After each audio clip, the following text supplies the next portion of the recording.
Hey everybody, welcome to another episode of OG Therapy. And this week I'm going to be doing something a little bit different. I'm going to be taking an episode from my Patreon channel. If you're not familiar with Patreon, Patreon is a paywall, pay $5 a month. And I answered a question for someone that after a live event, I gave this question to. And I did this episode on my private paywall.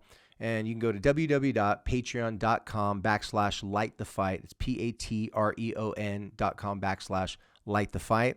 And once you see Light the Fight on there, if you're interested and you want to pay $5, helps me pay my bills here so I can keep on keeping these lights on, make sure we get the lenses right and all the stuff we need. So for all my Patreon users, I appreciate that. But if not, I want to give you this episode here on OG Therapy. If you've been paying attention, OG Therapy, I've been trying to tilt this a little bit towards men, therapists, coaches. I'm sharing my own personal experiences, and every now and then I'm having some friends of mine come on OG Therapy and interview them to have them share their personal experiences, because an OG is just a person that's been there, done that, an older person of sorts, but an older person that has some wisdom to share. The people I've been interviewing have tons of wisdom, amazing stories, so I wanted to feature them on the podcast and give them a platform so that they get some people to hear what they have going on in their life. Right now, I'm going to post this episode here. I'm going to be wearing the same shirt and stuff like that, so you're not going to notice too much of a difference except a little edit cut about a question that came in about how do I get my husband, my son, and my father to focus on their mental health. And this person specifically said, and also to help them improve their social health. If you haven't heard me talk a lot about social health yet, social health by definition, I discussed that inside this episode, so you'll get that understanding. But after I spoke this week, someone came up to me. So they just heard me talk about social health. They thought it was a clever way to talk to men and get them to talk about their feelings without using stigmatized things like mental health.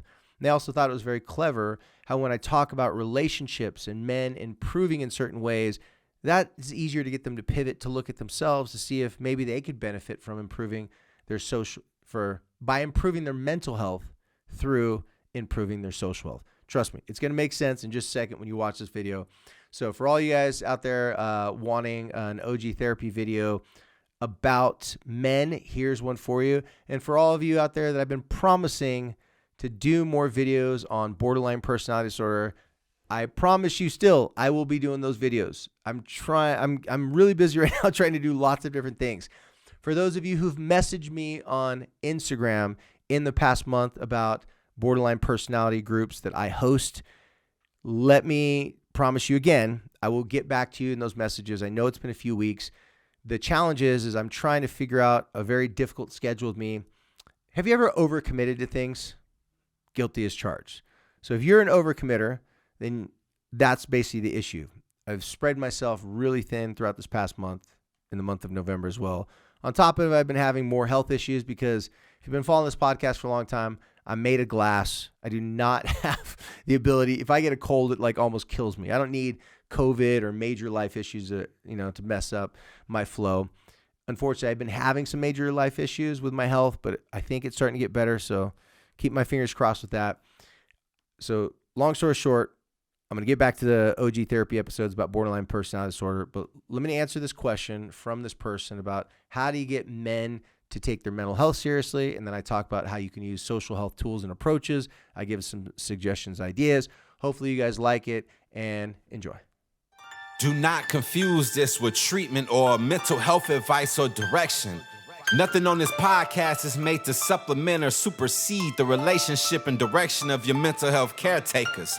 Although David Kozlowski is a licensed marriage and family therapist, he is not functioning as a certified mental health professional in this environment. And same applies to any professional who may appear on the Light the Fight podcast. Welcome to the OG Therapy. Hey, all my loyal patrons, thanks for your patience. I know this video is coming out a few days late. However, it's a good reason why it's a few days late. At least I think it's a good reason. It may not be a good reason for you. Had a really busy week this week. I was fortunate enough to do a lot of speaking engagements. I spoke to Olympus High School. Had a great time speaking to all the parents there, answering questions, which, by the way, on our normal podcast feed, I'll be answering questions from my last speaking engagement at Pleasant Grove High School, also Olympus High School, and questions that came from after I spoke at Olympus. So we're going to be posting on the regular Light the Fight feed a live post of me and my friend Jason Hewlett, who's a professional speaker, unlike myself, and professional entertainer. And he helped me address the audience and bore his testimony about how I helped him and his family. And then we took questions from the audience, and it was a fun time. In fact, I'm probably going to have Jason come on as a guest, kind of like a co-host type of a situation on the Light the Fight podcast in the next few weeks. He and I feel have a really good chemistry, and he's a real life dad. And I think it'll be good for you guys to hear from a dad, and a dad admit and confess some things and also ask me questions. So similar to the role that Heidi played, except for he won't be with me on the podcast every single week. He'll be on every now and then, just kind of like Heidi was doing, being a correspondent, so to speak. So he has a lot of parents that ask him questions, and now that he's been doing some work with me, people are asking him what he thinks of my responses. So he's going to come on the podcast, and I think it'll be a lot of fun, and I hope you guys like it. So going off that same idea, concept, talking about dads on the podcast, as you guys have noticed, or I assume you've noticed, since I have been changing things since the middle of August, I've been trying to have some guy guests on my OG Therapy podcast. It's still underneath Light the Fight, but it's just a different segment, different episodes, I guess I should say. And I'm going to be doing that on Light the Fight. And the main reason is because I want more men to take not just their mental health serious, but also the mental health of their family members, their loved ones. And as I like to call it, most importantly, I want men to get better at having good social health. Now, if you don't know what social health means, or at least you haven't listened to those episodes I've done talking about social health, it's a very basic definition I came up with years ago with the help of many teenagers at my Quit Trippin' community support groups. And the definition is social health is one's ability to build, maintain, and improve relationships with family, friends, coworkers, online relationships, and all while improving the relationship with yourself. I truly believe that if we have better social health, then it will drastically increase and improve our mental health. Or in other words, we're not likely going to have as severe mental health problems or not any mental health problems at all as long as our social health is solidified and strong. And we're continually working to maintain it, improve it, and in some cases, build it from scratch. If it's someone that you have not had a relationship with before, it could be a coworker, could be maybe your kids got married or dating someone. Having good social health with someone that your kids are dating, that is a good thing because it means that you have a trusted relationship with them. They built a trusted relationship with you. You can better help people and better understand what they're in need of help of if you're closer to them. This is not rocket science. I didn't make these simple universal truths up. I've just labeled it and branded it. Now I do not own social health. I'm not trying to own the rights to it. My curriculum that I teach in high school and that I'm spreading throughout other high schools, it's called a social health curriculum. Same thing. It's to build, maintain, improve relationships and all those categories I just talked about. But getting back to men, I'm trying to help men improve their mental health. And the best way to improve your mental health, from my experience, is to help them with their social health. So today I just want to share with you guys a few thoughts. If you have males in your lives, husbands, sons, what have you, fathers even, I would like you to listen to today's episode as a way to help you encourage them or get them to think about their social health. It's a lot harder to talk about mental health because of stigma that comes along with mental health. If you haven't heard me mention this in many of the episodes I've given on Light the Fight, mental health, even though a lot of great work is done to have people more comfortable and feel that they can talk about it without being judged, criticized, ridiculed, and shamed, I think there's been a lot of improvements in those areas. And there's still a stigma attached to mental health. Unfortunately, once a name takes on some sort of association and people know that even though mental health, the word mental, does not mean to be crazy, a long time ago, that term started to be used for people that were crazy. Like, what are you, mental? And having mental health, because you can't see it, because you can't touch it, you can't feel it with your hands, and you can't see it in an x-ray, there's still that suspicion that people are making it up. I don't think someone says, oh, you don't really have cancer, you're just making that up for attention. No, if they're diagnosed with cancer and they can see it, on the scans, and doctors have given them a diagnosis of cancer, that's easy proof that you have cancer.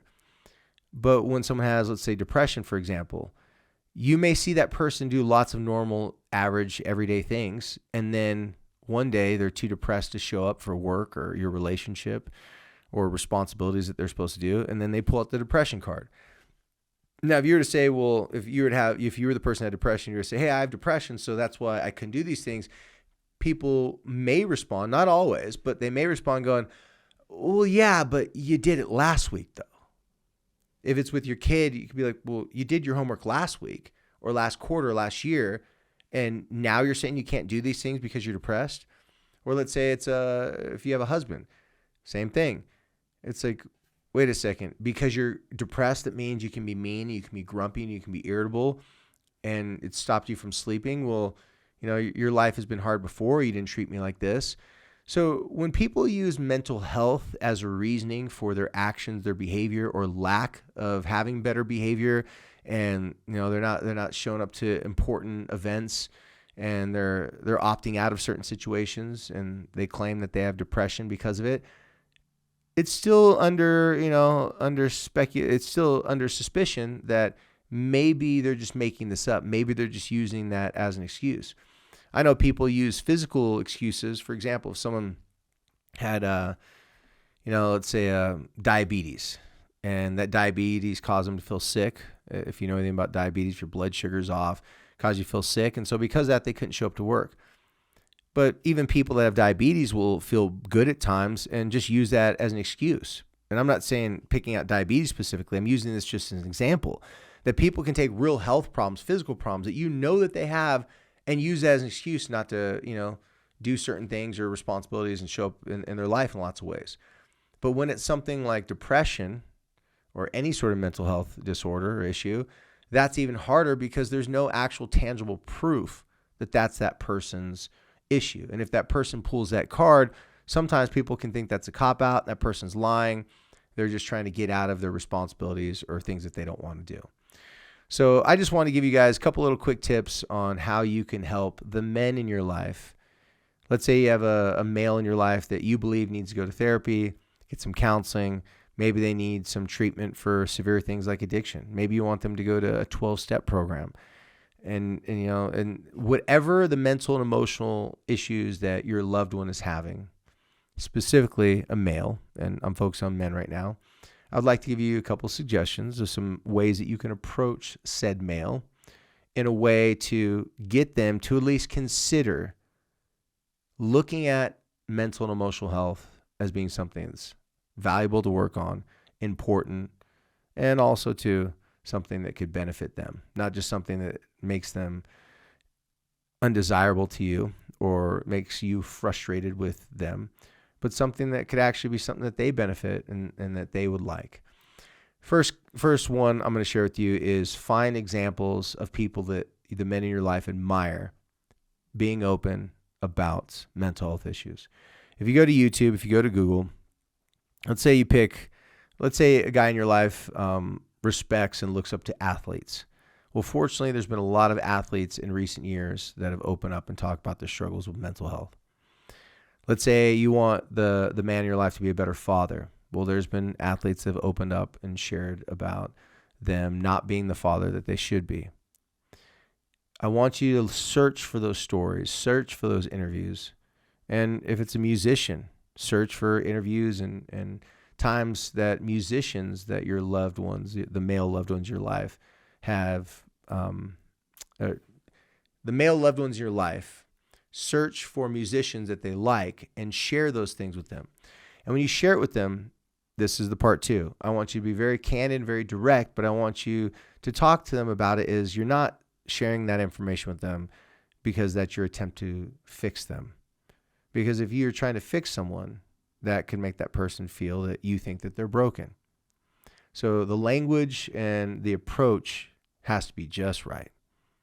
Again, last thing you want to do is shame the guys in your life, because if they're struggling and they don't want to think about it, they don't want anyone to bring, their dirty laundry and put it out for everyone else to see. And let's say they do know they're struggling, but they're scared of the shame and the stigma that may come with it. Some men, they have jobs that their job could be affected. I've counseled lots of first responders. If they're having mental health issues and they're a police officer, for example, and they carry a gun, that's something of serious concern for the higher ups in the police department or whatever type of law enforcement they might be in. And a lot of guys have told me that if they say that they're depressed, anxious, or having these types of issues, that's like a career death sentence. That's like the best way to ruin your career. They're going to take your ability to do your job. And if you can't do your job, then they have a hard time validating why they would even pay you in the first place. And even if they don't do that, the shame that comes along with it is kind of an old school thing.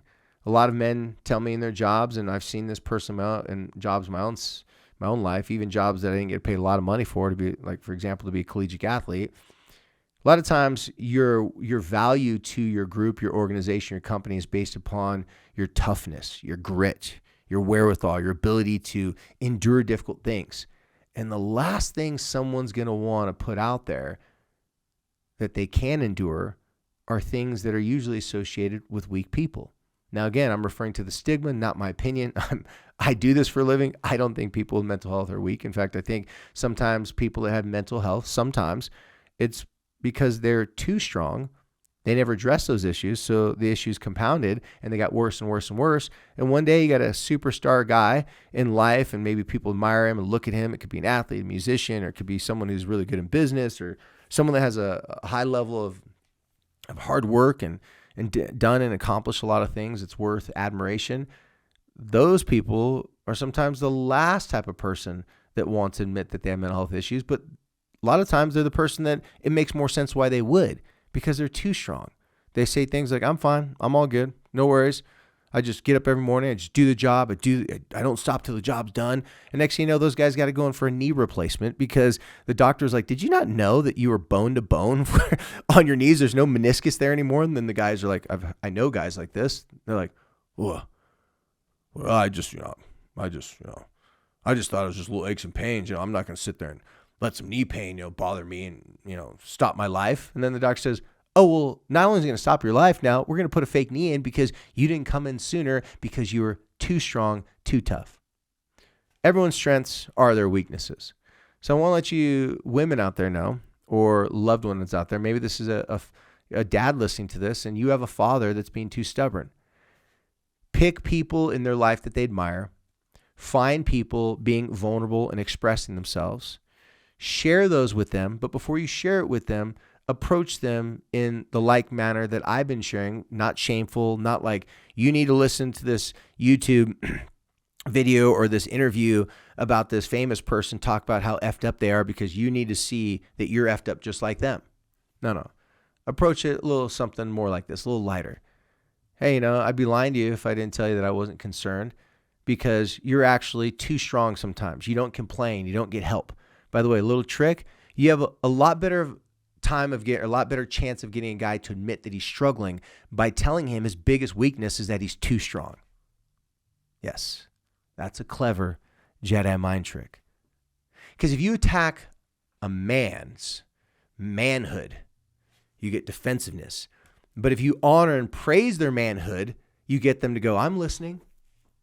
And then once they're listening, then you switch the conversation to, so I'm not telling you that you're broken. I'm telling you I'm worried that you're taking on so much that you forget even a strong, capable, successful person like you needs help. Even the best NBA players need a coach. Even the best musicians need a singing coach. Even the best businessmen need people to consult with, need mentors. No one is above learning, especially if that person prides himself on being successful. In fact, the definition of the word humility or to be humble is not what most people think it means.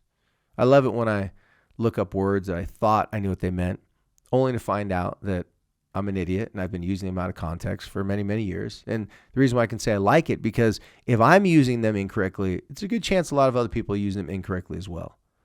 Well, I can tell you, the word didn't mean what I thought it meant. I thought it meant to be weak, to be passive, to be like, some beta male and to be a doormat. Just be humble and just allow people to treat you bad and just don't bark back, don't bite back, just take it on the chin and grin and act like everything's all good. Well, that's not what it means at all. In fact, it means, so humble or humility means teachable or willing to be taught. So if you approach the loved one in your life, the males in your life, with a little technique I call connection before concern, you talk to them about the connection that you have with them, meaning the admiration, the love, the respect you have for them, but really feed their ego a little bit more. I found out the best way to get a guy to put down his guard and put down his ego is to meet his ego where it's at, credit it, give him ample praise and appreciation, even if you don't really want to do it. It's a manipulation tactic. It really is. And manipulation is not bad. It's just, how do you use it? What are your intentions? You're not trying to manipulate the men in your life to get them to just give you what you want. You're trying to manipulate them. By the way, manipulation means to tweak or change. You're manipulating them so that they can see that they're missing certain things that are important in their life. They're not paying attention to some things that you think they should be paying attention to. You're trying to illuminate their blind spots, help them see things that they just can't see on their own. And after you do that, then it's more likely they're going to consider counseling, therapy, those types of things. You can tell them that you would see that that would be a great sign of strength. I was fortunate enough this past Friday to be on a panel with myself, a former University of Utah wide receiver, Kenneth Scott. In fact, he's the guy that does my intro for the podcast, the guy that raps my intro. He was a guest on OG Therapy. And then another gentleman by the name of Nate Orchard, or formerly known as Nate Fakafua Orchard, a Tongan young man that also played football at the University of Utah. Currently is a free agent in the NFL, but he's had a pretty long career in the NFL. And we sat on this panel about mental health and the transition that athletes go through that's difficult to go from being an athlete in a normal life. And on that panel, all three of us shared a couple tears. We talked about some difficult times that we'd been through, but not in the sense that we had life figured out. We talked about the difficult times we've been through in a very vulnerable way, showing that we were not too strong anymore, that we realized that's a great error to try to express yourself only in ways of strength, confidence. In fact, if you want to connect with more people, being vulnerable is extremely valuable. So after that, and by the way, when that's up and available, we'll post a link to it, probably on our main Instagram and here on Patreon as well. So you can go watch that. It's about an hour long, but man, it was really cool. One of the funnest things and one of the coolest things I've done in a long time, because I got to be with two studs with me that when you look at them, you'd have no idea that they could be such an example of putting their emotions out there, putting their feelings out there. They were a great example, in my opinion, of what's called assertive vulnerability, meaning they're bold in expressing themselves. So they're assertive, but they're open and expressing themselves in the most sincere, genuine way, their thoughts, their feelings, their hurt, their pain, their mistakes.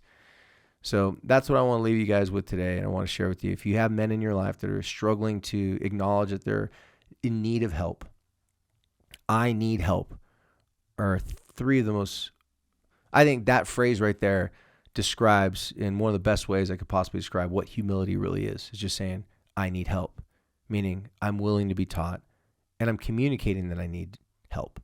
And just saying that you need help doesn't mean things get better, but it is the starting point.